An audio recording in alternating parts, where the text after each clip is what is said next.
Welcome back to the Toast and happy Monday. Hope everybody's having a gargy Monday. Oh, I'm feeling so musical after watching the Grammys. It's a gargy Monday. Yeah, that's right. Jack's here, Claire here. Time to recap the Grammys. Time to recap our weekends. So much to discuss. How you doing? So much to discuss. Yes, this will be a musical episode. Not that the other ones aren't, but we are recapping the Grammys. The 5.5 hour show, was it? I don't know, because eventually I had to go to sleep. So I did miss the last 3 hours, but I watched most of it. I would say I watched, well, it's so insane. Like I went to bed at 11:15 and I would say I watched most of the Grammys, but I definitely didn't see the most important parts until this morning, like having to watch clips on social media. We're going to get into like a full Grammys recap, but I do want to say like I do take major umbrage with the abuse of our time. Yeah, that was really crazy, especially because there were so many parts that were easily cuttable. Like it just felt like they got a 5 hour time slot this time and they were going to use it. The beginning was really strong, and I'm sure the end was strong because that's when the big awards come out. But like they genuinely wanted to waste our time. 1,000%. And you know, I feel like I know what I'm going to say is like about to get me canceled, but I felt as though the Quincy Jones tribute was like far too long. No disrespect to the dead. Like seriously, Quincy Jones is an amazing, amazing person. His work speaks for itself, but like so much. Yeah. Will Smith, like so much. There was a lot. And at a certain point, I didn't know like what I was watching in respect of. Do you know what I mean? Like it went from Memorandum to Quincy Jones, back to The Fires, back to another tributing Alicia Keys by Queen Latifah. Yeah. I didn't know who I was tributing at certain points. Yeah, I feel like in terms of tributes, they spread themselves a little thin. Too many tributes, too many tributaries. And I thought that Chris Martin was about to sit down and sing a One Direction song, and I was so fucking excited. And he sang a song I didn't know. So that was a missed opportunity. Like what song? Oh, I don't know what I was been nice. Yeah, like a very acoustic piano, like Night Changes. Night Changes would have been nice because everybody's always listening to Night Changes and using it in their reels. Yeah, there's just no reason that they shouldn't, like That would have been really party. I didn't even think of it. Now I'm like feeling FOMO. Oh, I thought for sure. And I'm like, this is so sweet. Like, you know, kind of the OG boy band guy, Chris Martin. What did he sing? I wasn't familiar with the tune. Was it even a Coldplay song? I wasn't familiar with the background. Because everyone was also liking that. Playing songs that aren't theirs. And then also everyone was singing songs for California. And there are only so many great songs about California. And then we're just like singing. And they didn't even sing California. Lots of covers. Why didn't they sing that one? Why didn't they sing... Oh, never mind. Why didn't they sing California Girls by Katy Perry? Like, they're actually even better songs. Where was Katy Perry? Well, I know she wasn't nominated. Brutally snubbed. Not that it's a snub if you don't deserve it. She was, like, completely left out. It's not a snub if you're not qualified. I don't know how she could have shown her face. I know. When all of her peers... She wasn't nominated, so do you even get an invitation at that point? I mean, if she wanted to present, they would have, like, totally thrown her a bone. Would they? But I think it's a pride thing. Like it would have been so glaringly obvious that she wasn't. No one was talking about how many nominations Lifetime's got because it deserved none. But if she was there, we would have been talking about like, oh, that's weird. How many did she get? Oh, none. Has Katy Perry ever won a Grammy, or is she in that category? I fear she might be in the category of like your pop girlies who've never won a Grammy, or she has. Katy Perry like Grammys. People who've never won a Grammy who deserve at least one. I feel like it's her. Yes, she's been nominated. But she's won a grand total of 0 of her 13 nominations. She can't go. I'm sorry. She can't. For Katie Selv. I just want to say Prism was snubbed for Best Pop Vocal Album. No, like Firework, when it was nominated for Best Song, was snubbed. She was nominated. By the way, she's been nominated since her foray into music. I Kissed a Girl was nominated. So it's not for lack of nominations. They should have brought her to sing California Girls. That way she could have come. I'm sure she was free last night. And you know she was just like sitting at home. I don't think she's like her phone. Beefing though, like because Ariana Grande doesn't go because she has beef with the Grammys, and like Eternal Sunshine, even though it was nominated here and there, like it got some snubs also. She like will never go to the Grammys again. Ari. Yeah, she's kind of like the female Weekend, except if she were to come back, people would care. Shade. I don't think there's like beef for Katy Perry. I think it's just like we'll get him next time. I actually don't have beef per se with The Weeknd. I will say after last night, I think I actually understand him more than ever before. It was just funny how like it was like this big grand reveal. And I don't know if like the American people were super conscious that The Weeknd was actively boycotting the Grammys. It's like he's back and we're like, oh, he left? Yeah. So It was a good performance, and I did realize he's kind of like one of the only male straight pop stars. I was thinking that because you asked me if Benson Boone was gay, and I was like, actually, I don't know. But then I was like, well, who are like the pop boys? And it's like Harry Styles, but he's very, sexually fluid. And I'm like, who are like the straight pop boys? And it's literally The Weeknd. Post Malone. Okay, but he's like a rapper. I guess he's like so genre fluid now. Because he's also country, but like I would put him there. Okay, yeah, fine. Who else? Drake. Kendrick Lamar. Okay, so rap. Pop. You want to say pop? Yeah, pop. Well, yeah, pop is a girly category. So if you're a man in the category, like you're gonna be girly. You're a little girly. Well, yeah. Ed Sheeran. Ed Sheeran holds it down for the straight boys. Ed Sheeran. What about Ed Sheeran? Very good. Yes, very good. Maybe that's why he has like so many streams, because it's like everyone has to go to the one if they're looking for straight male music. By the way, same with The Weeknd. We're always saying like, is The Weeknd an industry plant? No, maybe he's just sort of like the winner by default when it comes to male superstars. Yeah. It's interesting to think about. Yeah, so we will do like a full Grammys recap, all the performances, the outfits, the awards. But Jax, how was your weekend? So my weekend was very quiet. We were in bed at home, getting over the flu, which wasn't like actually so terrible, to just be cozy watching TV. And, I can only watch so much Spidey and His Amazing Friends. So I actually read my book for the redheads while they were watching TV. And it is so good. This book is so good, and it's been so long since I've read Wedding People. The Wedding People. So it's just like a fiction book, a girl, it's, present day. It's just a one woman telling her story of what she's up to. Which I'm gonna add it to my Goodreads. It's hard for me to like I'm books surprised like that you like it. Yeah. I'm shocked that I like it so much. It has like a lot of depth. It's not just like a surface lyrics, girly book. Like, there are so many interesting touch points, just like good banter, good writing. I was talking to Dana about it, not to spoil it, but like she is. No, don't spoil it. I just added it to my not to to spoil the book, but Dana is loving the book. And it's been so long since like I've liked just a fiction nonsense book, even though this book is not nonsense just because it's really well written. It's hard for me to care about things that aren't true, that aren't like based on a true story, that aren't telling a larger message of something important. It's just good writing and good reading. And I am loving it. Like, I will be sad when it's over.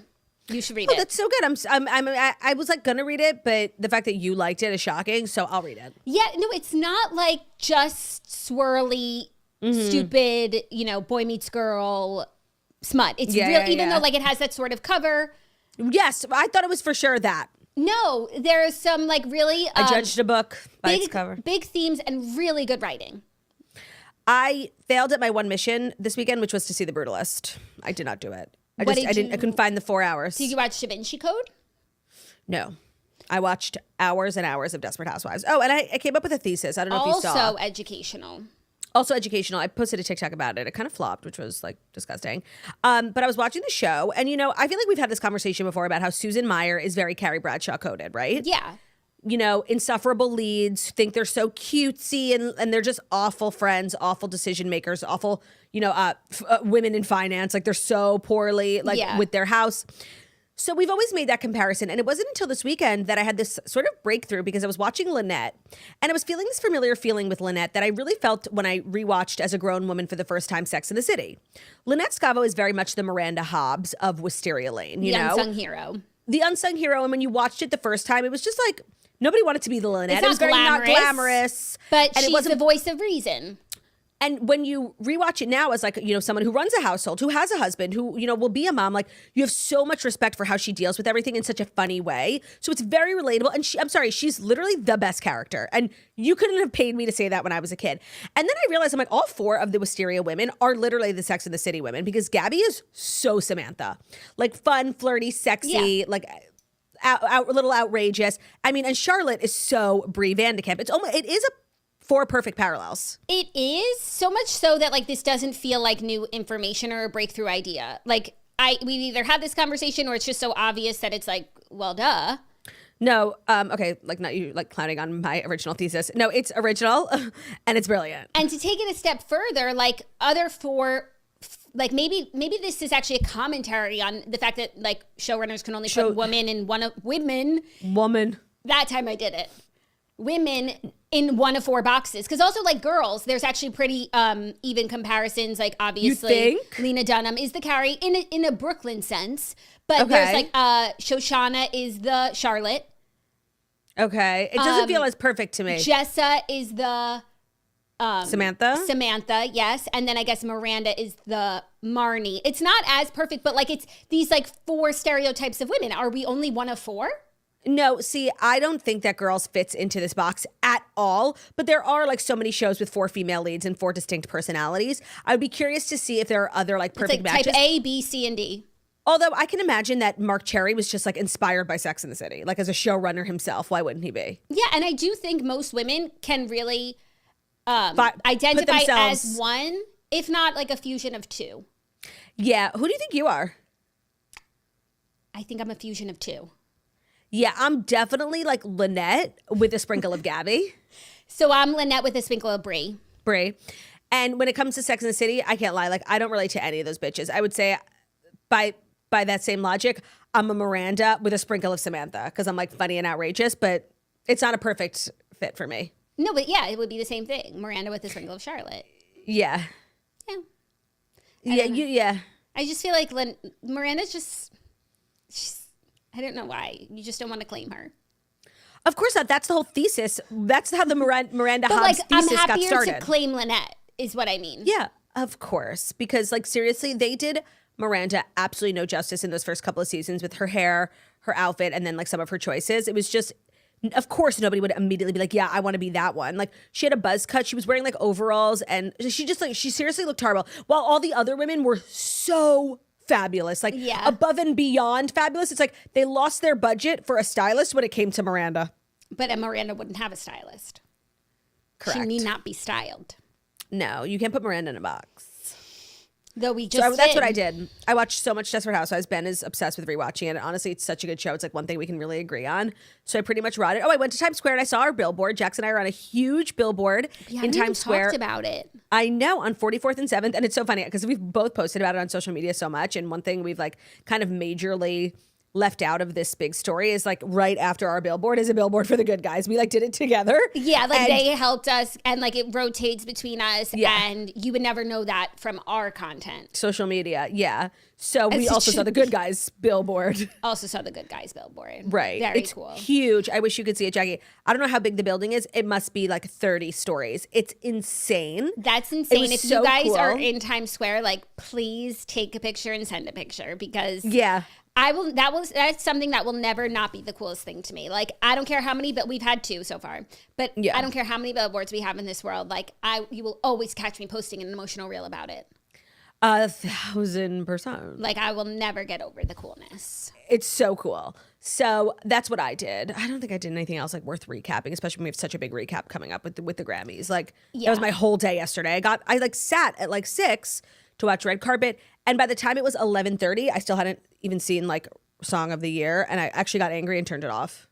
Yeah, I have a lot of thoughts. It was a very much, if you were taking my blood pressure, an emotional roller coaster because it was so strong to start. And I always feel like the Grammys, it's like they have all these big ideas of collaborations and performers and it just kind of does nothing. But I felt like everyone who performed like really proved themselves last night. It's like why for the best new artist, that whole medley was I loved sick. that. And it just was like, who could possibly win this category? Anyone could win and it would feel right.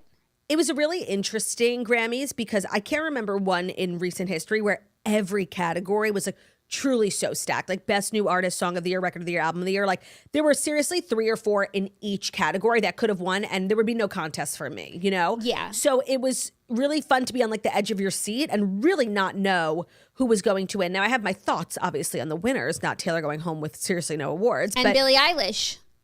Yeah. That doesn't mean as much to me. It's not upsetting to you, but like it doesn't feel right. Like Birds of a Feather. And I think the album that it came off of, like for Billie fans, it's very high streamed. It's insanely like successful and good, like musically. Yeah. And I will say something because I'm like extremely hard on Billie Eilish. I'm not like a big fan of hers. That song is pargelicious. It's so amazing. Yeah. And that's what music does. Like it transcends everything because when that song comes on, I'm sorry, like, I want you to stay. Like it's really, and I love you till the day that I die. Like, I'm sorry, that song is fucking beautiful. Like, try not crying. Seriously. No, it's really beautiful. That's why I'm saying, regardless of my feelings, I could put those aside and say, like, the girl was snubbed for something. Yeah. She definitely was. She got 0 off of this album that, like, fans have said is her best. Yeah. So. I thought her performance left much to be desired. Well, she's not, like, big on, like, the bells and whistles. You know? No, and you don't have to be big on the bells and whistles if you're gonna like show up with like one really strong song category. No, category. Like some people really just show up with their vocals. Some people show up with their dancing. Shakira, you know, I feel like she was lip syncing the whole time, but who gives a shit because her dancing was so amazing. You have to lead really strong with one thing if you're gonna be like sort of a stripped back type of performer. And I didn't feel like she was leading with much. For her, it's that song. Yeah, and it was kind of crazy because like Sabrina was right after, and Sabrina was firing on all cylinders. 10 out of 10. Wardrobe, set design, hair, vocals, choreography, tap dancing, feathers, like everything. And then it was like Billie Eilish in a field in her basketball shorts. It was just like, yeah, it's good that Billie went first. Is all I'll say. So I think we've already started, but should we dive into our first story, which is the Grammys? Jump right in to the Fast 5 stories that you need to know. And the Fast 5 stories that you need to know are brought to you by DraftKings. So this ain't the little itty bitty teeny tiny bowl. It's the Super Bowl LIX. Oh, I didn't realize it was LIX. Licks. The Super Bowl Licks. Get in on the action at DraftKings Sportsbook, an official sports betting partner at Super Bowl 59. Scoring touchdowns is key to hoisting the Vince Lombardi Trophy, and you have a shot to score big by betting on them at DraftKings Sportsbook, the number one place to get touchdowns. I would like to apologize to DraftKings. I think we're going to have to do a make good. Seriously, for this terrible. Let me read it one more time. Scoring touchdowns is key to hoisting the Vince Lombardi Trophy, and you have a shot to score big by betting on them at DraftKings Sportsbook, the number one place to get touchdowns. To bet touchdowns, scrub. So new DraftKings customers can bet $5 to get $200 in bonus bets instantly. Download the DraftKings Sportsbook app. Use our code TOAST. That's code TOAST for new customers to get $200 in bonus bets instantly when you bet just $5. Only on DraftKings Sportsbook. The crown is yours. Gambling problem? Call 1-800-GAMBLER. In New York, call 877-HOPE-8-HOPE-NY or text HOPE-NY, which is 467-369. In Connecticut, help is available for problem gambling. Call 888-789-7777 or visit ccpg.org. Please pay responsibly on behalf of Boot Hill Casino and Resort in Kansas. 21 plus age and eligibility varies by jurisdiction. Void in Ontario. New customers only. Bonus bets expire 168 hours after issuance. For additional terms and responsible gaming resources, see dkng.co/audio. Today's episode is also brought to you by Armra Colostrum, a proprietary premium bovine colostrum concentrate that leverages proprietary cold chain biopatent pasteurization technology to preserve colostrum's over 400 bioactive nutrients in their purest, most bioavailable form.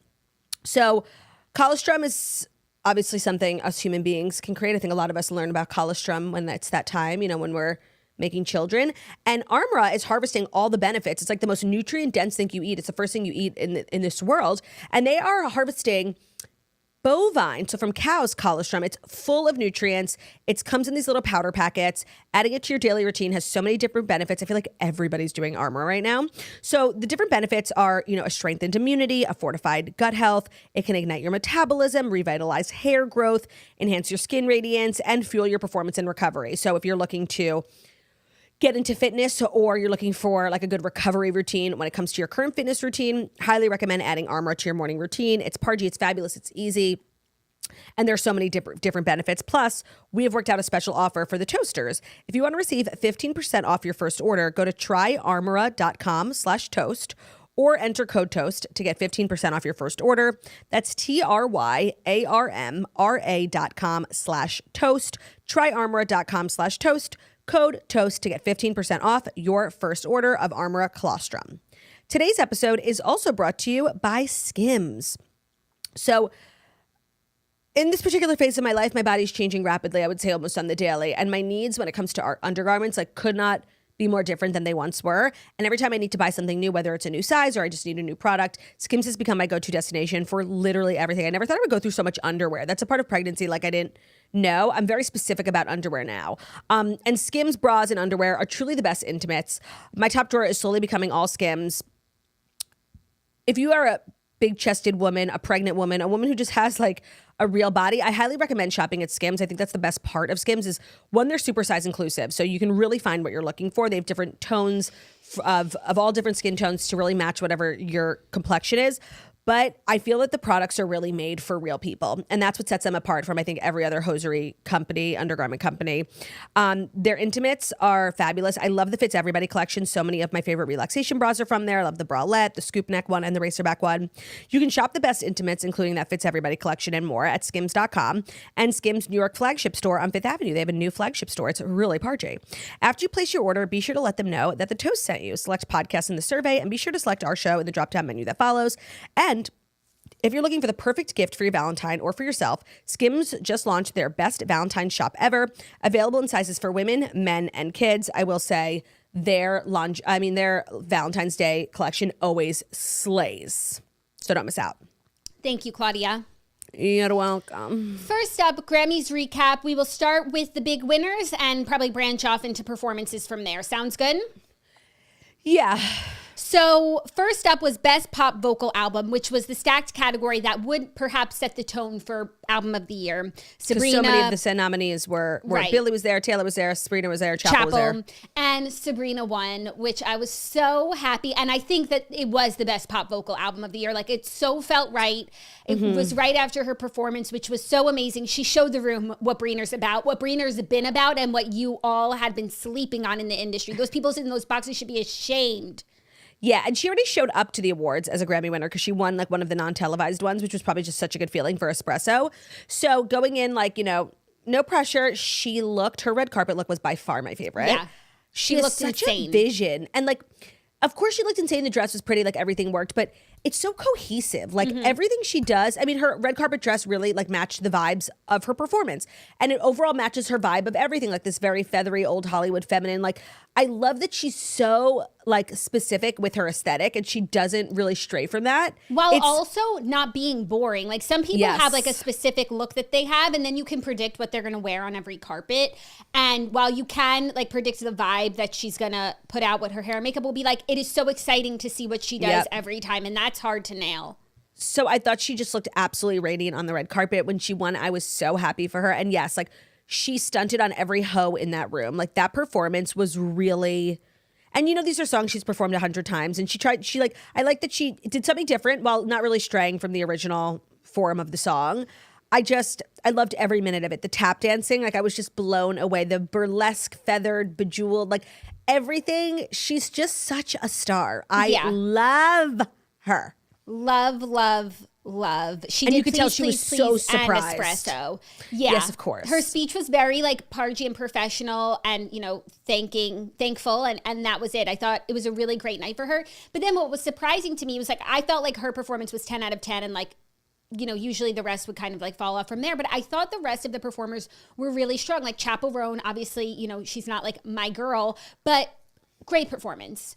And that song is so good. I agree. The theme of like clown rodeo, I wasn't like 100% like understanding. That's Miss Chap. And like the more I see Lady Gaga, the more Chappell Roan makes sense to me. Like these are like the artists, you know, Gaga's gonna gog. Like, I'm not gonna question it. She was being very She's gog. so crazy. Like when she was singing. She was being so crazy with Bruno Mars. When she was singing her song, and I love that song, and I love the two of them, and I love Lady Gaga's music. Like, she is so crazy, and like, stop trying to fight it. Stop trying to make sense and want her to act like a normal person. Like, no, she's a creative. Let her be. And I feel that way about Chappell Roan too. Like, Chappell's gonna chap.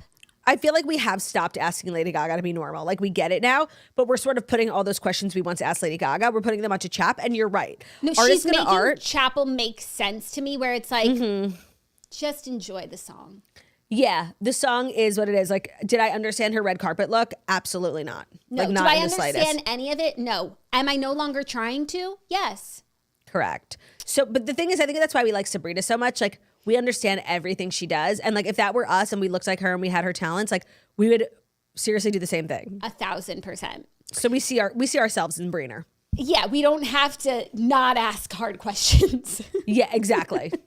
We don't have Everything's to just hold sort back. of linear. It's all linear when it comes to Breener.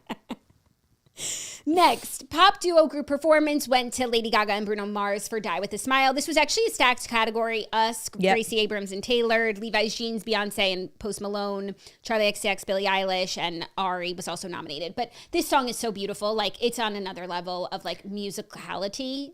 Yeah.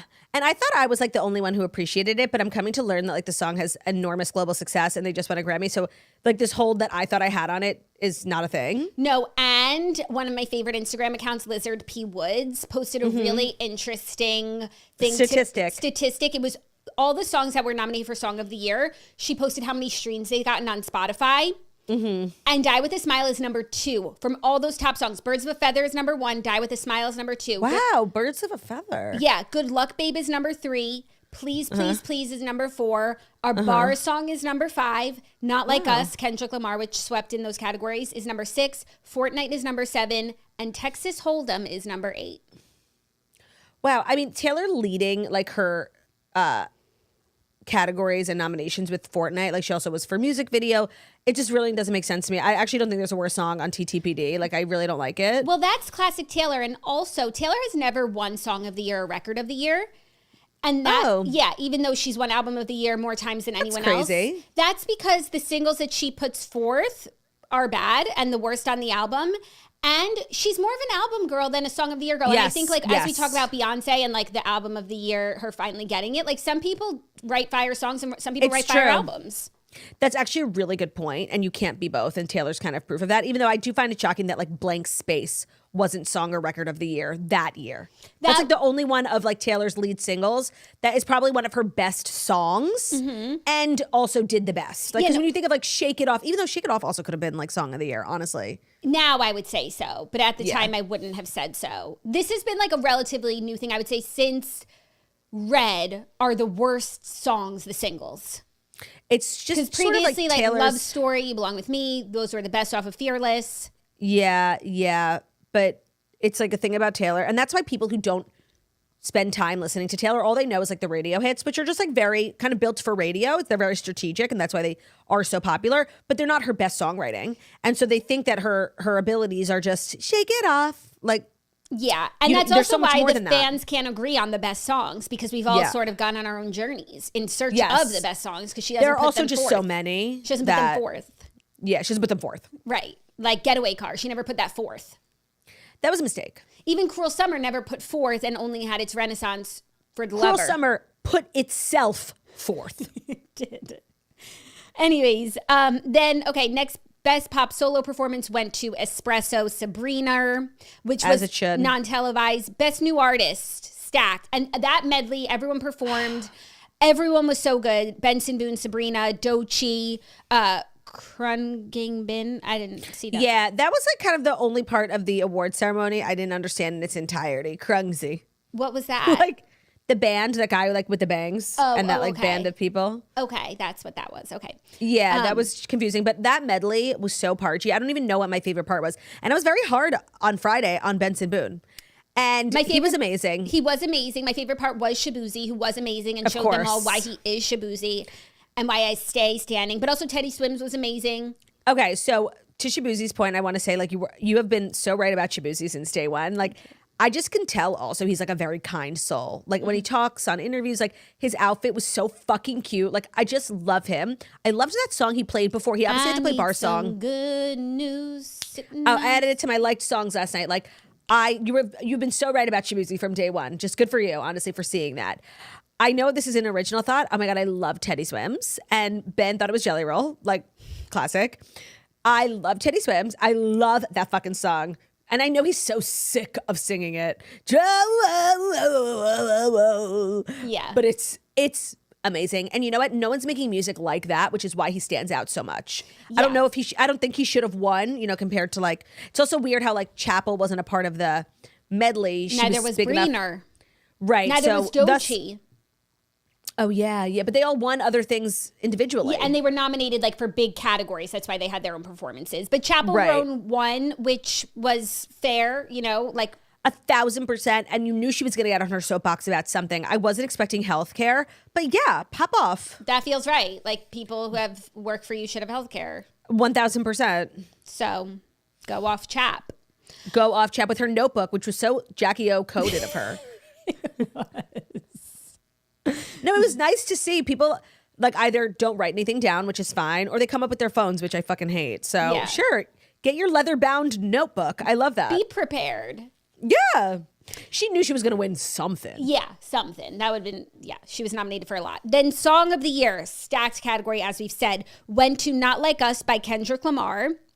And As did Record of the Year. as did Record of the Year. So I turned off after Song of the Year. So I didn't see that he won both categories, which considering the other songs were so strong, of course, I feel like this is a disappointment. But I know that this song is like massive with people. It's like a diss track and Drake and the lore and like, and it's a really good song in its category. And so like it deserves to win. Obviously it was not my song nor Record of the Year. Right. So it's important to take yourself out of But the thing category is, sometimes. I feel as though so many of these songs like were so obviously the song or Record of the Year, whether or not they were mine. So it's like it was one that I couldn't even see. But okay. I don't take any umbrage with this. Was it my song of the year? No, but can I respect that it was a lot of people's song of the year and like how it entered so many different parts of culture? Yes, I can. Also, like the lore. I mean, like how unfortunate for Drake that like the diss track somebody read about you literally won Grammy for Record of the Year. Both. Like that's embarrassing. He wore a Canadian tuxedo, Kendrick Lamar. And like I admire his commitment to disliking his enemy. Like that is something that I find admirable. And it's not something you see a lot in men. You know, it's kind of like a girly thing to do, to hate your enemy and like hold a grudge. So I really respect that. I do in a profound way. So I'm not mad. It wasn't what I was expecting because I think I probably would have said Sabrina or Chap. Yeah, or honestly, especially seeing those streaming numbers, Billie Eilish. Because one, I don't know which one's which, but one Song of the Year is about how the song is written, like the musical perfection and The production. The production. I think that's maybe song. That's And Record. I think that's Record. Okay, and then the other one is about popularity. What was Success. the song of the year? And I do think Birds of a Feather or Espresso were the songs of the year, but I'm not that mad about it. I agree. And this is where, like, while I found The Weeknd's, like, public tantrum to be really lame and embarrassing, I do understand how frustrating it must be for there to be, like, no criteria for these awards. And, like, there are all these rumors, you know, they say you have to sell X amount. They say you have to do this. But there really is no way of knowing what qualifies a song and what disqualifies a song. So that frustration and lack of transparency, what they were talking about, like I agree that's definitely annoying. I don't know if it's enough to like boycott the affair, but because for this, like I don't necessarily understand. It wasn't the most streamed song. Is that why they kept saying the 13,000 voting members? I think so. Like they wanted us let to us know, know like that they all that's them voted? being transparent. Okay. I do feel like they vote and that's what it is. They don't just like give it to people based on who's coming because everyone comes. Agreed. But maybe those voting members like do feel swayed in one way or another, like based on Gender. No, I'm kidding. based on a million different things, based on Jay-Z yelling at them last year. I don't know. Right. Well, so when we get to album of the year, I do want to talk about So that. next is album of the year, and also must be said that country album of the year went to Beyonce, Cowboy Carter. So then it was like very clear it was going to be between like her and Sabrina, because if you won one, you would have to win the other. And album of also the year. notable is that she won some, I think, one or two off-air Grammys, but Charlie XCX did not pick up any Grammys on TV last night. Did you or watch any of her the major performance? categories? No. I haven't had a chance to yet, and I'm so curious how it was because I've been really hard on her, and You I have. wanted to know like how she did. I'll watch it later. I saw various clips, and I know that there was like lots of underwear being thrown around. I don't know that it was like, you know, for you. I will watch it with an open mind. Okay. But album of the year, yes, this was kind of always the big category. This was so stacked between Sabrina, Chap, Billie Eilish, Taylor, the Beatles, Brat. Brat, right. So yes, it became increasingly clear over the course of the night that it was either going to be Beyonce or Sabrina because they both won their, I don't know how you could have the best country album and then that album is nominated. You know what I mean? No, Like, or how like Taylor could win when she didn't win best pop vocal Right. against Sabrina. So yes. so Sabrina kind of disqualified all the girls when she won that pop vocal, and then Beyonce put herself in the race when she won. And Beyonce's reaction to winning country album was so hysterical. I think she sat in her chair 3 seconds before, Yeah, like she that's was what not I thought expecting too. to win. And why did they stop like putting the camera on everybody's faces when they announced the winner? Do you know what I mean? They used to like have a camera in Yeah. the face of every nominee. I love that. They didn't do that. Okay, Yeah. lame. Yeah, they showed people, but I don't know. Not in an organized fashion. Yeah. So her reaction was hysterical. Blue Ivy was like, get the hell up. And you could tell she was really shocked. I was shocked, I'm not going to lie, because it was first of all, this is a country album that's been like very highly contested by the country community. Like it wasn't nominated for one CMA. CMA. So that's really kind of shocking. And then for it to go on and win Album of the Year was really shocking. Now, I feel this way about so many award shows that Beyonce's either attending, performing, or just like a part of. The way that other people, I feel like I've said this before, the way that other artists, the host who we have to talk about, the way they talk about Beyonce is so weird to me. Like when Miley was giving the award to Bruno and Lady Gaga for duo, pop, whatever, and she opened the envelope and before she read it, she was like, I'm going to say it's Beyonce, even if it's not. Like this, it bordered, everybody in the room respects Beyonce so much. And I think that a couple of years ago, they took it to a point that's almost now inappropriate, where it's not like a reverence, it's an obsession. No, it's like idolatry. And I feel like it does circle back to that, like, conspiracy theory that people were saying that people always like. And by the way, that's why the conspiracy theory became so popular, because the way people talk about Beyonce is actually not normal. Like her peers. And maybe I'm a Miley apologist, though. I do feel like Miley actually genuinely loves her. They are for sure good friends. They did collab. Like she's been talking about. I just want to say she was talking about Beyonce like that before everyone was. So just like. But Trevor Noah in the monologue, standing in front of like the biggest artists in the world, and just talking about how we like Beyonce, like. I think that a lot of people have... So that it would have been weird if she didn't win Album of the Year because of like how he set it up in the beginning. Yeah. No, and it's like, this is a special night for everyone involved, including Beyonce, but also like the first time artists nominated, people from different genres. And I just feel like so many times these award shows feel like Beyonce's bat mitzvah, and by the way, not because of anything Beyonce does, because of the way people act around her. And it actually feels like not a level playing field. Yeah, I agree. But I think you could say the same thing about Taylor. Sometimes it gets like that's Taylor's bat mitzvah. Yeah, like, but I think a lot of times it feels like Taylor's bat mitzvah because she acts like it's her bat mitzvah and she's like dancing and stuff. Like not because everyone around her is acting that way. Do you know what I mean? I think because she's sort of the main character of her own life and she's just always having fun. She caught the jacket. Like that sort of attention, like just she like it kind of follows her around. Whereas I feel like everybody acts really weird around Beyonce. It's true. Beyonce's just sitting there. Like she's just sitting there like trying to enjoy her night with her family. I actually think she doesn't like it. It's weird. And it's like, it's so much attention when, like, even in that moment, the attention should have been on someone else. Like, if she wins, obviously, like, the attention's on Beyonce. But people are just, like, always, like, Lady Gaga and Bruno Mars won, and it was, like, a Beyonce thing. I'm sure Beyonce was actually horrified. Yeah. It was weird. And no shade to Miley. Like, I love Miley. I just think it's indicative of, like, people always are acting so weird. I don't know. I feel like if she really, like, hated it so much, like, it would get out there and people wouldn't do it. And now I do think about the theory, like that people are just, not Miley. Miley is a separate case, but like people do that to make themselves safe.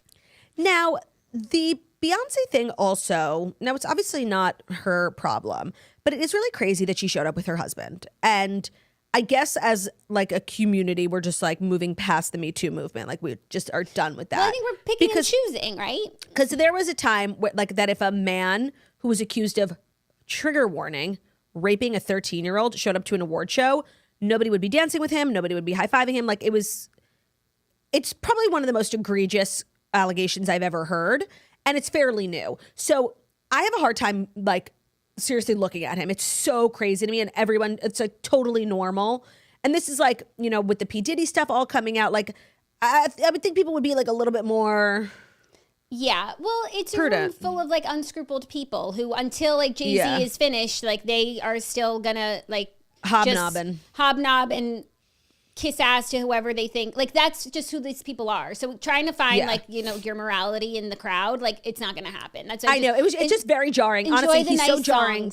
Enjoy the pretty He's jarring to see. Like I can't. It's like it's literally a jump scare. Yeah, and I think you said on Friday that like people wouldn't no longer like be intimidated by Jay-Z into like doing what he like last year when he was like, "How has my wife never won Album of the Year? She's the most awarded woman. That makes no sense." And I was like, I think she'll win this year, like because of that. And you said no, like Jay-Z doesn't have that power anymore. Like I think he still very much does, because Cowboy Carter was not the Album of the Year.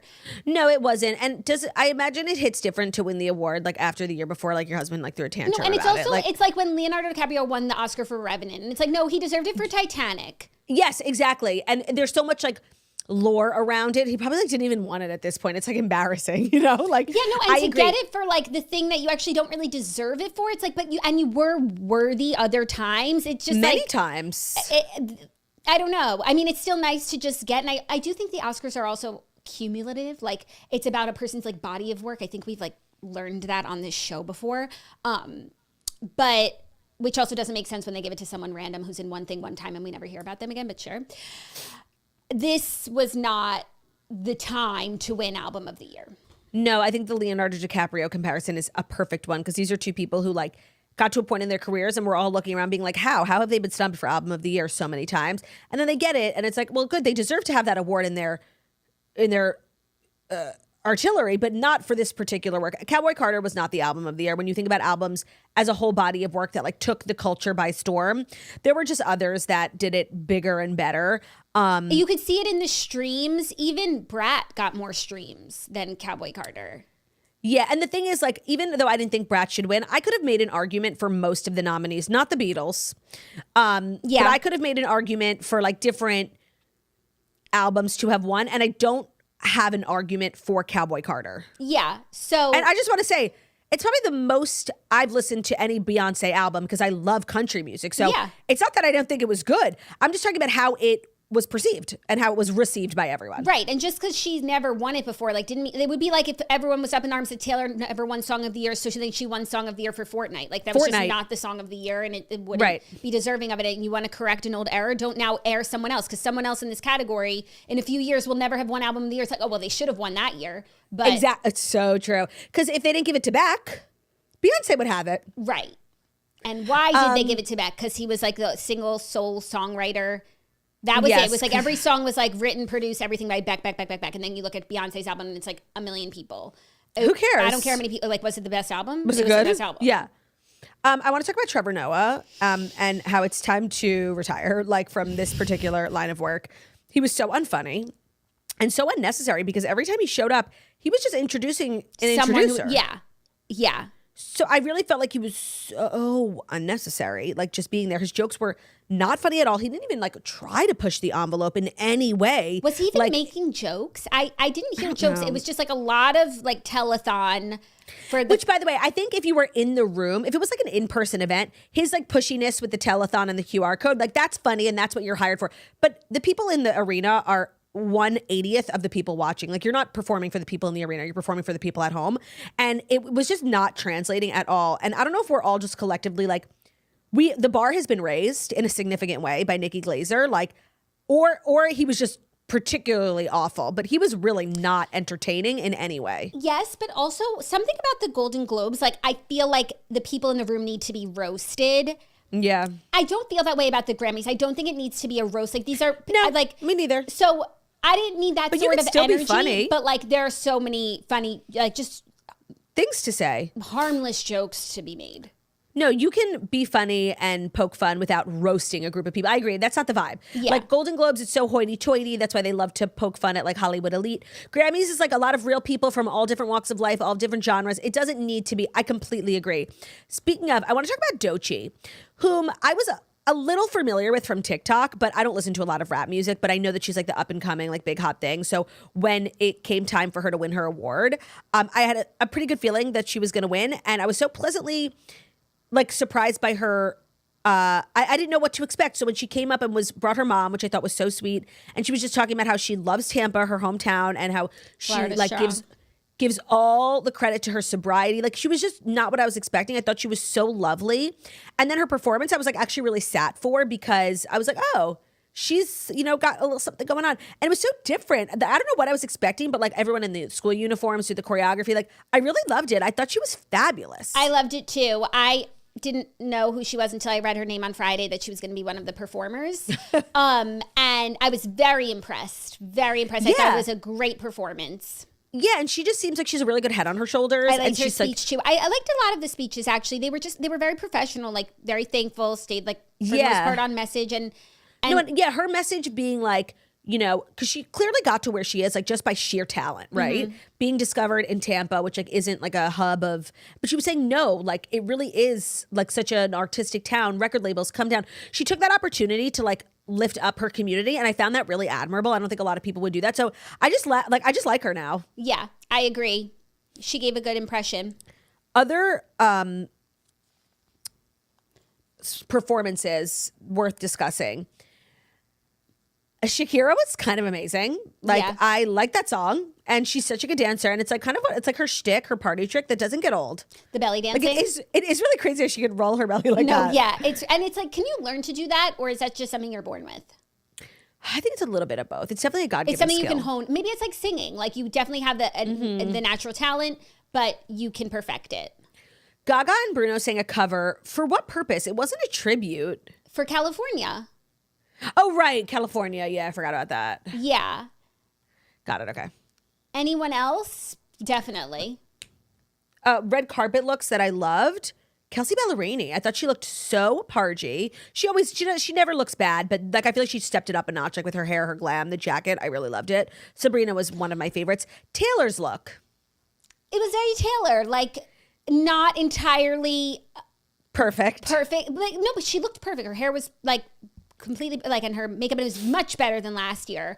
But just like not like, I just feel like people always just want to do like a little bit more with her. But high fashion. I thought she looked nice. It was cute. I thought it was cute. I think she knew it wasn't going to be like her. Some nights she goes and it's like she knows she's going to win every single award. Folklore was her year. Midnight's was her year. I think she knew, like, A, because other categories were so stacked, and B, like TTPD was amazing, but I don't think it had the cultural impact that some of her previous albums had. So I think she really went for fun. And her dress was like that of a girl who was there for fun. I thought the red was a really cute nod to Travi and the Super Bowl. And the T on her thigh was so cute. I actually think that if she swapped this year's look and last year's look, it might have made a little more sense, because this red look was like very Travi, but also Midnight's, like with the sparkles. Yeah. And then this year she would be going like in tribute. Now I know she's always forward thinking and showing us what's next, but like this was the year of TTPD, and this is when I would have wanted to see her in that outfit, and it would have made sense to me. Yeah, I think in the future we will look at the year she wore the TTPD outfit and just assume it was the year she was nominated for TTPD. Right. And it was not. the year she announced TTPD. And then also, were you getting any like subliminal messages from this outfit? She obviously wore the T. I was mitten mine on my upper thigh, blah, blah, blah. Yeah. Which was actually I wasn't getting cute. I like that as a bit of joy. Like I like that as a trend. Yeah, like a thigh chain. Thigh chain. I never heard of it, but I like it. Were you not getting any Reputation vibes?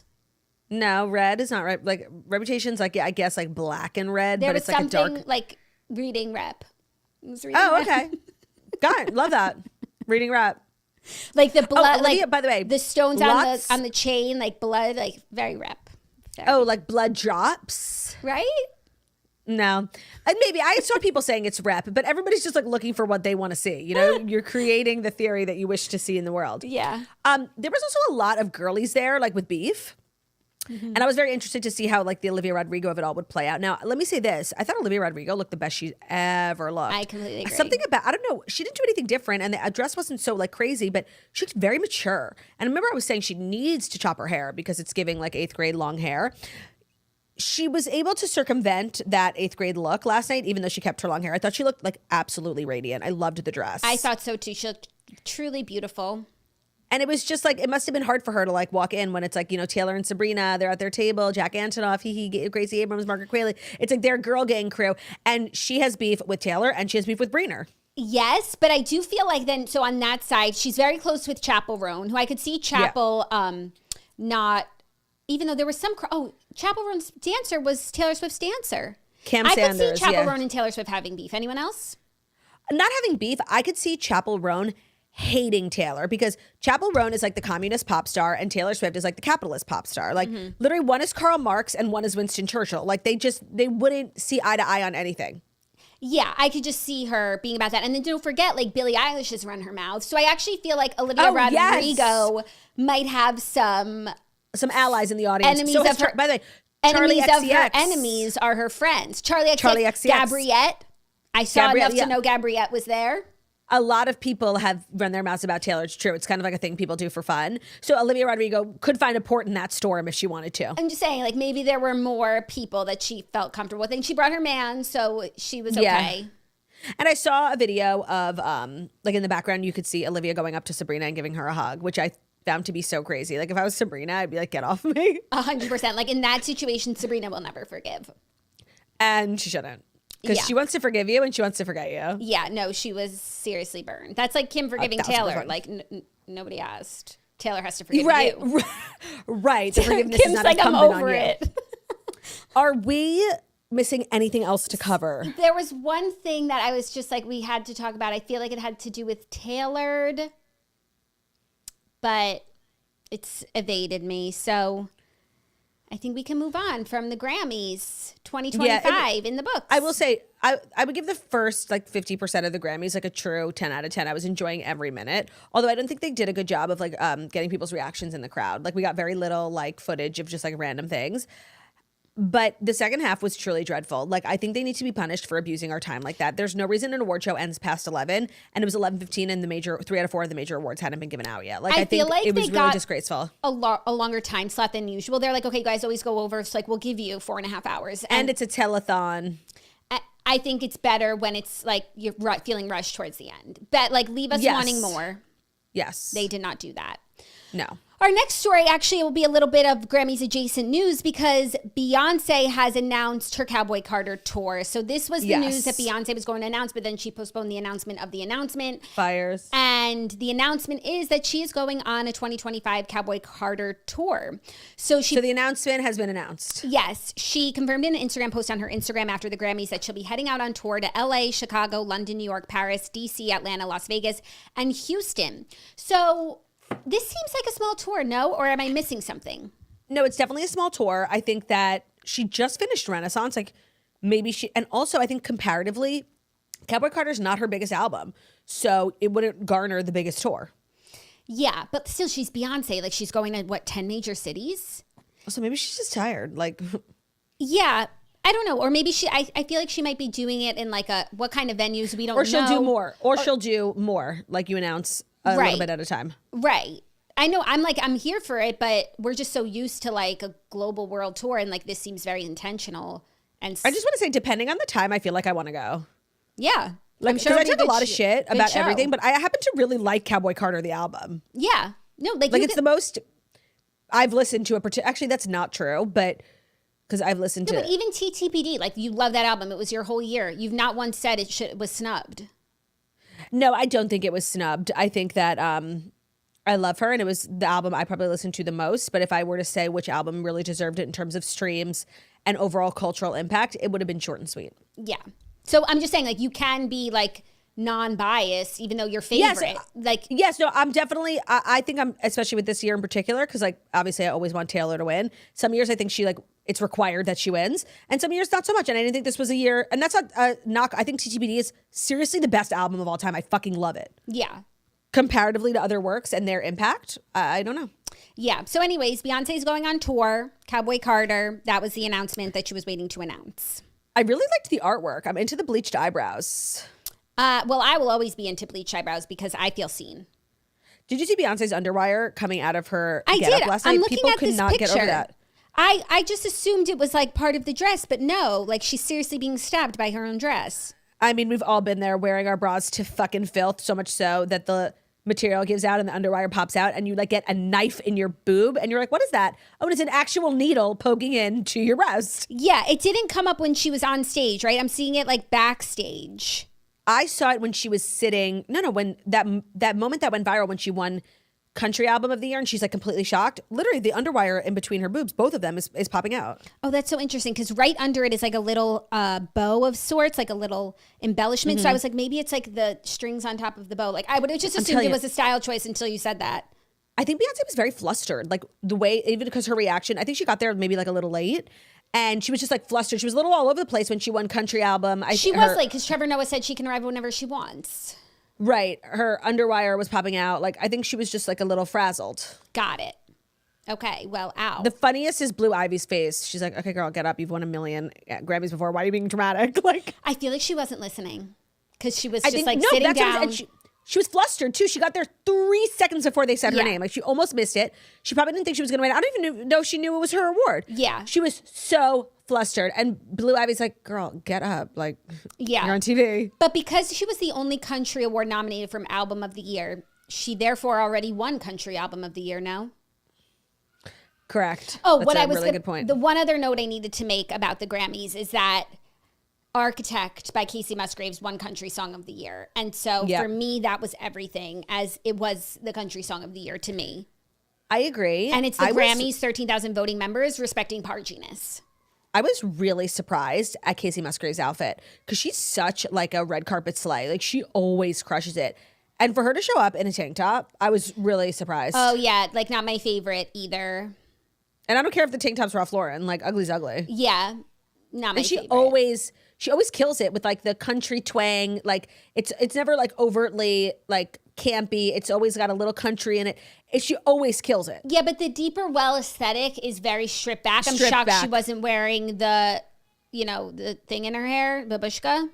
Yeah, I found a deeper well. I liked what Lainey Wilson was wearing, just like that black tux suit with her hat. Lainey Wilson, I just want to say, is growing on me.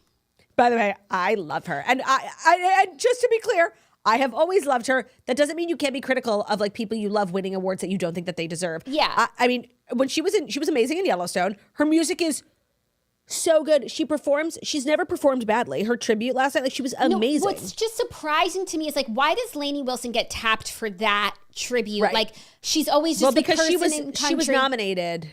So they were obviously looking for like a woman in country. So it was what, her or Casey Musgraves? Right. What surprises me about her is that like she gets all these huge opportunities. For me, like she seems like she's been around 5 minutes. Like Kelsey Ballerini's there. Like she could do something. So I'm just like, why is it always her? But taking that out of the equation, like she was so good last night. And like I think she really showed up for country music, and she is very authentically country. And like I'm gonna start my Lainey Wilson like re-education of myself because Grease and Hang Tight Honey. Yeah, no, even 4x4 you. Oh, I actually hate that song. I don't love the song, but every time they play a clip of it, like because she's always nominated for it, I'm like, that's Pargy. Okay, she's really talented. I listened to the 2 songs you told me to. Did you like them? They weren't enough to get me on the train, but wow. I think I will listen to her album because after CMAs, I listened to Cody Johnson, like I said I would. And I had heretofore been asleep on Cody Johnson. She's putting in the work. Cody Johnson is really good. Really good. Yeah. Okay, now to our next story. Actually, a little more Grammys adjacent news because this was the craziest thing that happened. Is this story number 3? Entire night.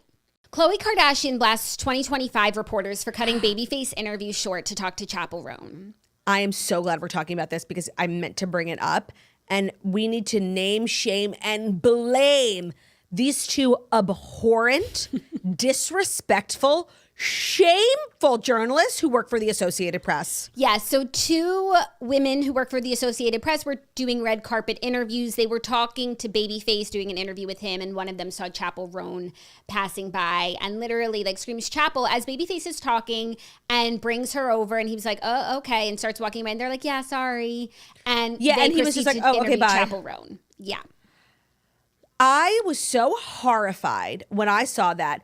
It's such a bad look for literally everyone involved. And I don't think Chappell knew exactly that, like, you know, I don't think he was being kicked off. This was no mark on Chappell for me. Holy shit.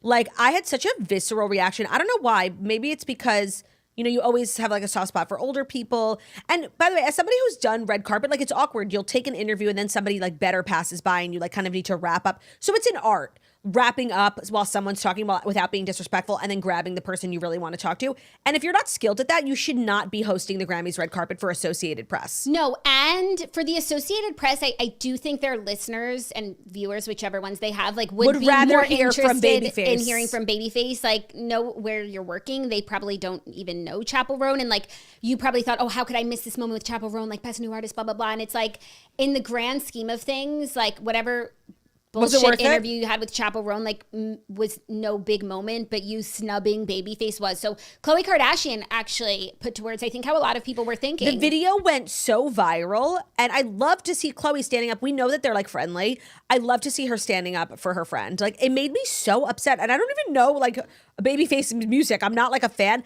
I thought it was so disgusting. Well, I think to do this to anyone for anyone would just be so rude. So it doesn't even matter who it's for and who it's to. Like, there is no person that's more interesting to talk to that you would snub one person, then to come to find out it's someone who's been in this industry for so many years, has contributed so much to music. It's not just a random person. No, and the girl at the end of the stream, I don't know if you saw, she like apologized. It must have been going viral as their stream, and then she like got wind of it, and she gave like such a blanket shit apology. Like, I can't even tell you how visceral of a reaction I had to this, and how much I thought her apology was a piece of shit, and I literally hate her. No, like, everyone is so mad at this person. Like, she was better off having a boring Babyface interview that nobody talked about than this chap. Like, yeah. Anyways, Khloe Kardashian posted, "This is so disrespectful how Babyface was treated in this interview. Babyface has had such a significant impact on the music industry in so many ways. It is maddening to see a legend not get the respect and attention they deserve. He is a pioneer and deserves so much better than this. With decades of groundbreaking work as a songwriter, producer, and performer, he shaped the sound of multiple generations. I love you, Babyface, and I'm a forever fan and thankful for all that you have blessed us with. By the way, what a class act you are. P.S. Big or small, old or new, you don't treat people like this. There's a way to handle this." I fucking love Khloe. And this was wrong, in my opinion. No, I love Khloe. She's been going off a lot recently. She has. She's been doing a lot of text-based stories. Maybe it's the podcaster in her. This is so a thing a podcaster does. It's an amazing point. I love that like another famous person is sort of using their own celebrity to stand up for. And you're right. He acted with such grace. He didn't act, miffed at all. I was so upset watching this. Like, I can't even explain. It was so disgraceful. This like, it honestly. I hate it. I hope this girl gets fired, honestly. Like, I'm sorry. I know that's terrible to say. Like, it was horrible. It's such a bad look for the Associated Press. Yeah, it's just a bad judgment call. You know? Like, I just felt like I watched it and something in me like seriously broke. I was so upset. You and Khloe.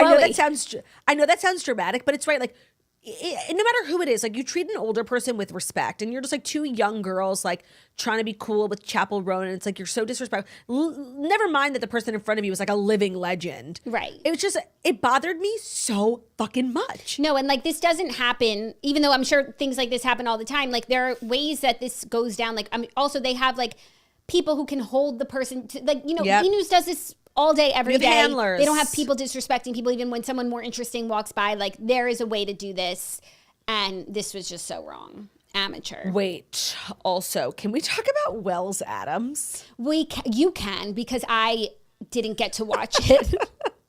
I was really surprised. I was like, when Zuri Hall was, doing her thing, and she crushes it. And then I saw them, like, I don't know why this holiday award season, E-News has decided to like give Kelty the shaft where she doesn't interview any celebrities, even though like she's the most like highly trained entertainment journalist in Hollywood. They threw her at the top of the carpet at the last couple of award shows talking about fashion with Xana Roberts Rossi. Like, somebody at E is mad at her. So I'm like, oh, who's the other person? Because they usually have the big stage with Zuri and then like a satellite interviewer. It's been Heather. So I'm like, oh, I wonder who it is. They cut to Wells from The Bachelor, and color me shocked, wearing the weirdest outfit I've ever seen in my life. I have to say, like, no shade. I happen to really like Wells. Such a nice guy. Happy for him to have gotten that opportunity. Poor choice on E's part. Like, this is Grammys. Yeah. Why shocked. are they still doing this? I felt like they went back to entertainment journalism. Where's Justin Sylvester? I don't know. Always a good question. I mean, when you think of the talent they've let go, of course, Morgan Stewart, like all Carissa, true professional. Where the hell was Justin Sylvester? Mm-hmm. So who was doing all the celebrity interviews? Zuri and Wells. That's so No, Jackie, it was so weird. Maybe he's trying to like be the next Ryan Seacrest. He does host on the show on The Bachelor. Like, I'm just saying this is definitely a big next step, but maybe that's where he's trying to go. No tea, no shade. Lovely man. Yeah. Surprising. Extremely. Next up, okay, so that's really it for the Grammys now.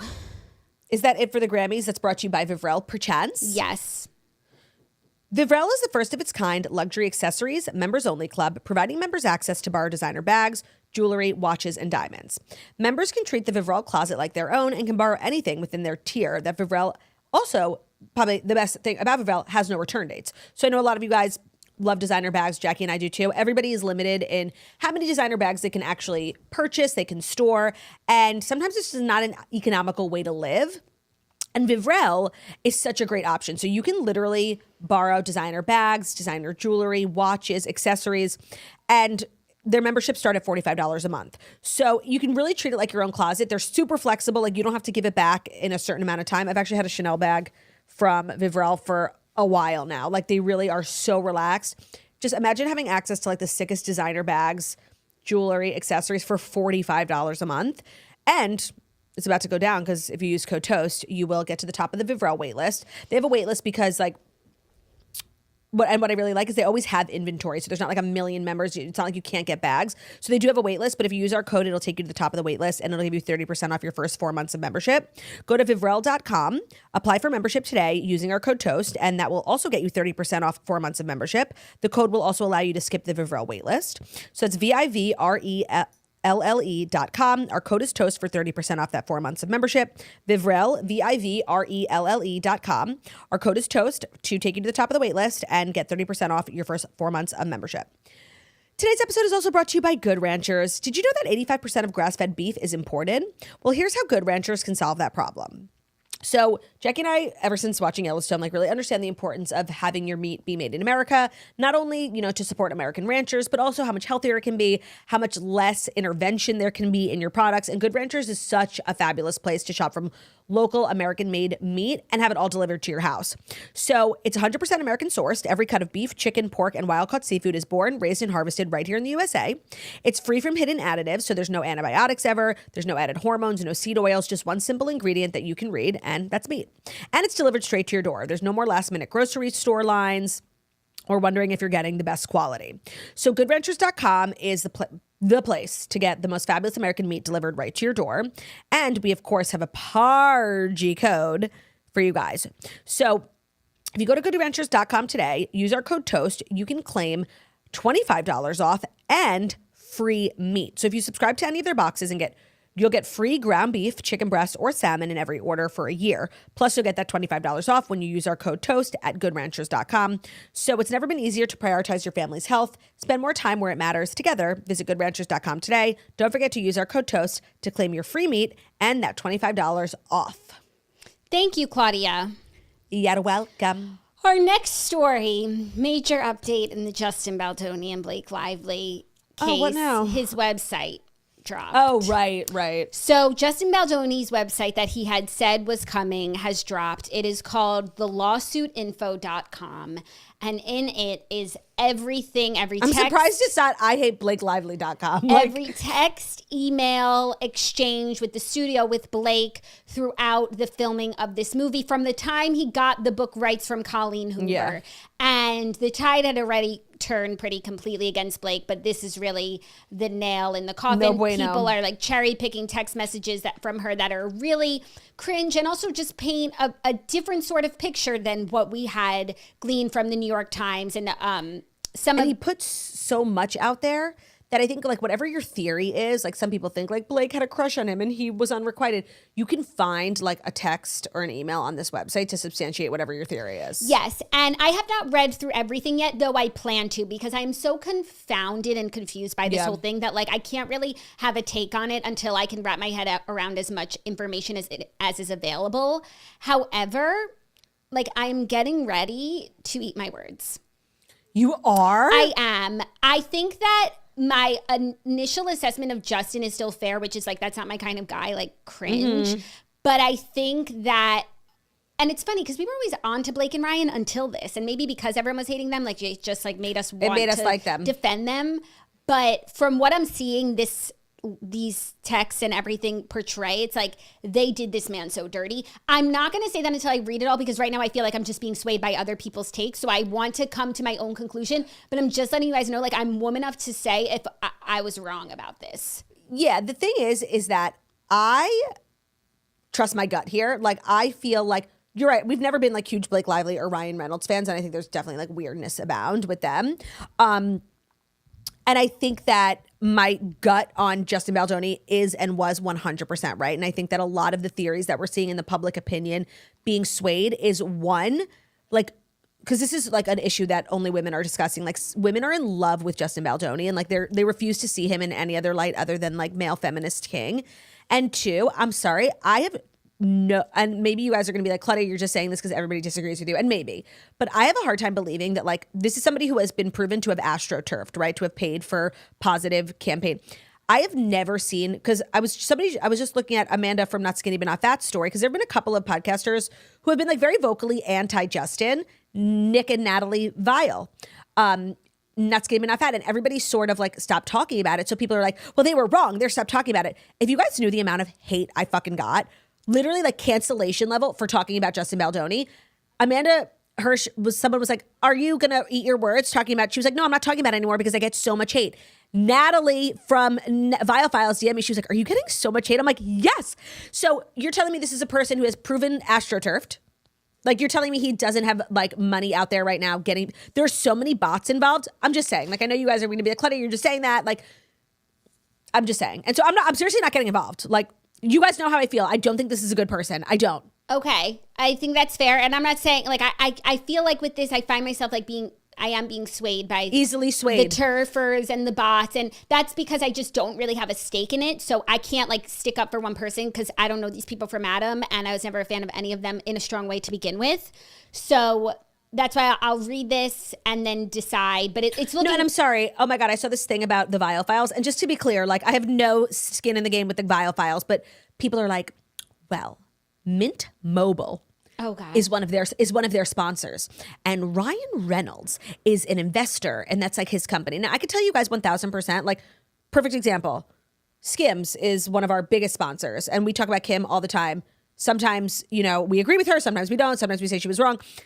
That does not affect your sponsors whatsoever. You can say a sponsor would literally never tell you not to say something. No, that's really so crazy. That's when people like really get carried away and they don't understand. Sometimes the industry is so nefarious and there's all these things that go on behind the scenes and you couldn't even fathom it. And then other times it's like you're assigning all this credit to something that isn't even a factor in someone's decision.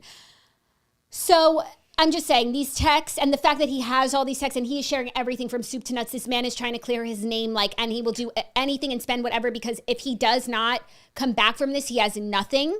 The two of them like are fine. We'll survive.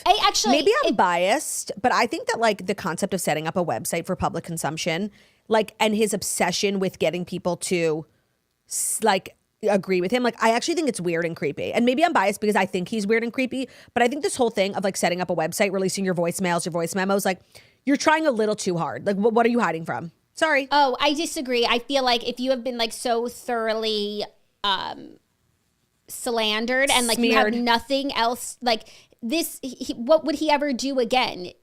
He was so wronged. Like just operate under the premise that he's so wronged. Like, would you not do everything that you could to clear your name? No, I guess I would. It's not just a matter of like it's not just a matter of like agree to disagree. We'll go our separate ways, and like we just all don't like each other. And I'm going to take the high road. Like there's no high road to allegations take here because he has nowhere else to go. He doesn't have an agent. He doesn't have his podcast. Right. And then there are things to me that still don't add up. Like, why did everyone in the cast take Blake Lively's side? Why did Colleen Hoover take her side? Why, when she finally released her lawsuit, why did everyone finally speak up for her? Like, that always is a little bit weird to me. The astroturfing, like, why did that campaign happen when nothing had happened yet? Well, it seemed like he sort of like started this, but then it seems like they were trying to take his movie from him. But then I also have a hard time like caring so much about sympathizing with the movie. Yeah. So I hear you. I think it's fair to question, of course, like and also I think it's so easy for Justin Baldoni to be like big hero when nobody's responded to him in a legal or public way. For you, yes. Like you are waiting for Blake to respond and you're gonna like wait to call it until you see everything that's out there. What he's saying is like this is what happened. Right. Now he's saying everything's out there now. Yeah. No, I get it. I seriously cannot be swayed by this man. Yeah. Well, so that's just, the jury is out for me now. Now I have to review the evidence. It's good to have a diverse echo. It's good not to be in an echo chamber. Diverse opinions here on the show. Yeah, but I also feel myself being like really wishy-washy about this because I don't care. I'm so confused. Like, yeah, and I'm just confused. And then like Yeah. all this stuff that happened on set, that's what I guess I'll have to read about now. But like then she sends these texts. It's like, who talks like that? So anyways, this is the text that's gone super viral. Yeah. She said, I can send you my pass at the roof or just read with you when we get together next week. Let me know what you prefer. If you knew me in person longer, you'd have a sense of how flirty and yummy the ball busting would play. It's my love language, spicy and playfully bold, never with teeth. And him serving it back to her is just as, it's blocked out. You don't usually see both the man and the woman with spicy and humor. Anyway, I can act it out for you next week to make sure it comes through. Or I can Yeah, that's what I want, you to act it out for me. or I can send now. Let me know what you prefer. When Colleen Hoover was sitting in her house 10 years ago writing this rooftop scene, did she Right. ever think that it would be the end of multiple people's careers? No, and like so hotly contested. Like, no, I don't think she did. And now Colleen Hoover is like being dragged. Yeah, so she deactivated all of her social media. There's like something going on with her son. Like, she has a couple of sons, and one of them like got himself in some, bad situation about sexual harassment. And so I'm not clear on all the details, but it's like, it's not looking good for Colleen. And like the internet found, everything. Separate from how she's behaved in this situation. Separate. Okay. But that sounds like a different problem. Yes, but it's the same conversation, right? About like sexual harassment. Right, but in that conversation, she like downplayed the woman's experience, and then in this one, she's not. Just up playing. Yeah, I don't know. Seriously, I don't know. So like relevance, let me know. Is important. I haven't Yeah. seen like the relevancy. You guys are just questioning her as an individual now. Okay. Correct. After like reading her books and loving her. Yeah. Okay. Right. Now we hate her. Right. No, cancel Colleen is over party. So that's where we're at. I thought it was going to get quieter from here on out. No. It's getting louder. I would love to know what the conversations inside the Lively Reynolds household have been like. I'm sure it's like, well, it's playful with teeth. Oh, let me go to the basement and get one of my dragons. I don't know. I feel like those two, like, I don't know. Do they know how I don't know. that it's this bad? Maybe they're preparing their next thing, like Blake's Christmas Day bomb, which I also thought was, it's crazy how two people can read a situation, because like when she dropped that, like right before Christmas, I was like, that's a weird time to drop this like evidence that's going to clear her name. No one's really paying attention. It's the holiday break. That's a bad time to make news. And then other people were like, she did it to ruin his Christmas.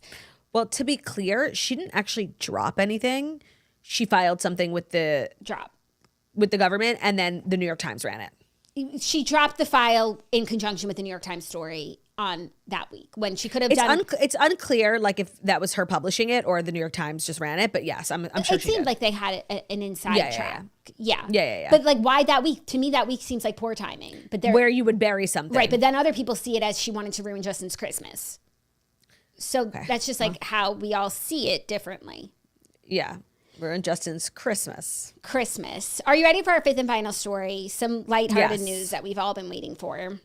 What? Christina Hawk has a new man. Who? Chris LaRocca is. Oh, wait, I gotta look. This is gonna be in the flip off season 2. Chris LaHaka. Wait, what is she going by now? Christina Hack? Is that her marital? Yeah, that's her original name. I think she's like Christina stripped Hack. back. Oh, wow. Sexy pics of them. Yeah. You know what? She finds like these hot men. Some girls just never stay single for long. It's the 7 Husbands of Christina Hack. It is. And you know who else I was thinking that about recently, who weirdly always has a man, even though like I wouldn't have put her in that box? Lady Who? Gaga. Oh, yeah, because we saw him last night and he was not what I was expecting. Lady Gaga always has a man. But you would think she'd be like the independent type, not really in a relationship. And she's like low key, always in a committed relationship. So they were spotted at the LA airport together, and they're jetting off on a romantic getaway to Paris.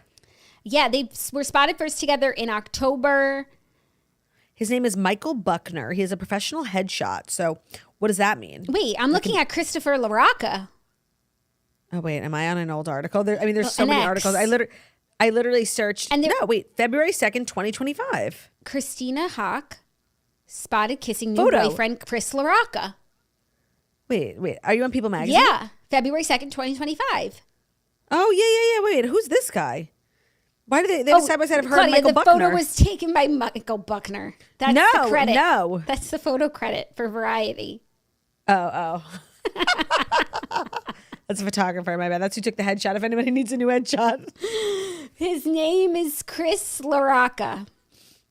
He's very handsome. What does he do? I just want to say Christina LaRocca. Oh, and then they have like the same first name also because he's Christopher. I'd rather see you LaRocca the stage at Arrow. Because she's Christina and he's Christopher. Oh, Chris. They're the Chris's. That's cute. So he's the CEO and president of Network Connex. She loves a businessman.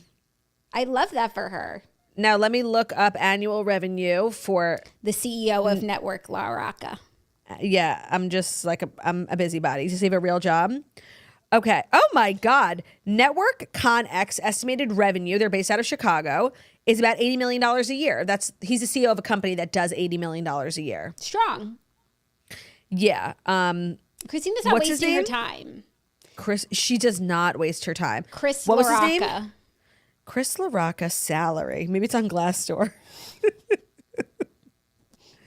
So his net worth, according to this website, is at least $9,126. Thank you. That's good. I figured it might be. That's good. He's a private citizen, so it's like really hard. No, and also maybe he's like CEO of this company, but maybe he like sold a company previously. Like it's hard to know. Okay, by the way, he has like bad debts. You could. He has a Bloomberg profile. Like that's how you know you're like a legit business person. A part of the This headshot by Michael Buckner is also Yeah. giving legit business person.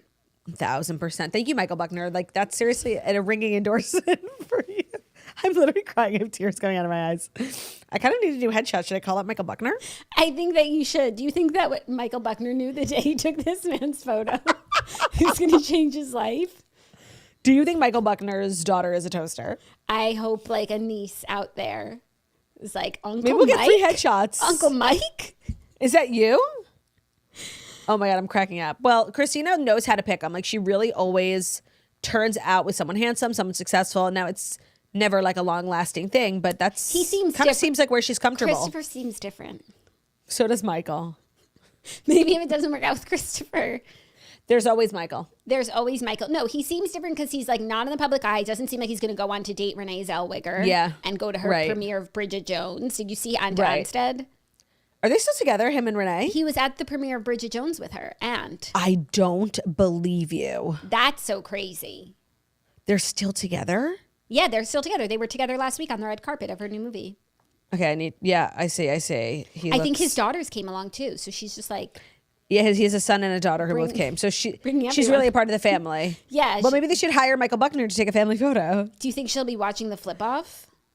1,000%. You know she is. Not with him though. Like late at night when he's out doing his Well, he's fancy on- things. He's on the flip off. He's one of the I guest know. hosts. That's why she's going to watch. Just like Taylor listens to Travis's podcast to get insight. He wants to know what happened between her. Renee Zellweger is just a girl. She wants to know why Ant and Christina didn't work out. Renee Anstead. Renee Got a nice ring to Anstead. it. It's a lot Claudia of lot Buckner. of vowels. Claudia Buckner. That's nice. Lot Yeah. of consonants. Yeah. Hard. Well, thank you for putting a nice sort of bookend on the stories for today, because that's something I needed to know. We do good news here. I Yeah. need some good news. Sipping on some cold truth. Nobody knows what I'm going through, because the devil don't walk in my shoes. That is our show. Thank you so much for listening to the Toast and Monday Morning Show. We deliver the fast five stories you need to know every Monday through Friday on YouTube. So if you're watching us on YouTube, please feel free to subscribe and give this video a thumbs up. We're also available as podcasts anywhere podcasts can be found, so Spotify, Stitcher, Public Radio, iRadio, Castbox, all the places where listen to podcasts. Find us at Toast, leave a 5-star review. Have a beautiful, stunning, and wickedly talented we are. Love ya. Oh, hit him with the heart, Turdy. We're so close. Okay, I just want to say, I am getting over this. Claudia, we're so close. Move over. No, I was out of frame last time. You were? So were you. No, we were far. There was distance. Love you so much. We're going to make it one day. Never give up on your dreams.